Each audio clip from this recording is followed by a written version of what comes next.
বন্ধুরা কেমন আছো সবাই? আশা করি সকলে খুব ভালো আছো। আর আজকে কোনো ব্লগ ভিডিও করছি না, আজকে ছোট্ট একটা 1 মিনিটের ভিডিও। আজকে দীপ্তকে নিয়ে যাচ্ছি ডাক্তারের কাছে। দীপ্ত স্কুল গেলেই ওর সমানে ওর বুক ব্যথা করছে। ভিডিও অ্যাকচুয়ালি করাই রয়েছে, কিন্তু এত ওকে নিয়ে ব্যস্ত যে আর হচ্ছে না।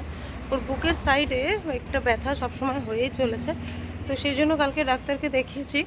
আর দেখানোর পরে উনি ইসিজি ইকো দিয়েছেন। যদিও এর আগে ওর একবার ইকো করা হয়েছিল, তাতে কিছুই পাওয়া যায়নি।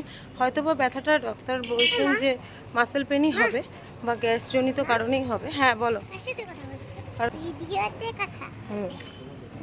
তো সেই জন্য আর ডাক্তারবাবু বলছে একবার অন্তত নিজের নিশ্চিন্ত হওয়ার জন্য আরেকবার করিয়ে নিন না।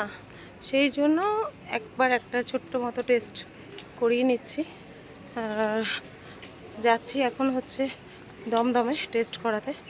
আর কালকে অবশ্যই ভিডিও আসবে, প্লিজ পাশে থেকো। আর কিছু বলার মতো অবস্থায় নেই আসলে, এত দৌড়াদৌড়ি। দেখো তোমাকে কি দেখাবো, তুমি পচা করছো। আসলে আমার জানাও নেই এরকম কি হয় না হয়। তোমাদের সাথেও এরকম পরিস্থিতি হয়ে থাকলে প্লিজ আমাকে কমেন্টে জানিও। বাচ্চা বলেই হয়তো বলছে, ডাক্তারবাবু যিনি দেখেছেন উনিও সেই একই কথাই বলছেন। জানি না, যাই হোক কাল কি হচ্ছে না হচ্ছে অবশ্যই তোমাদেরকে জানাবো।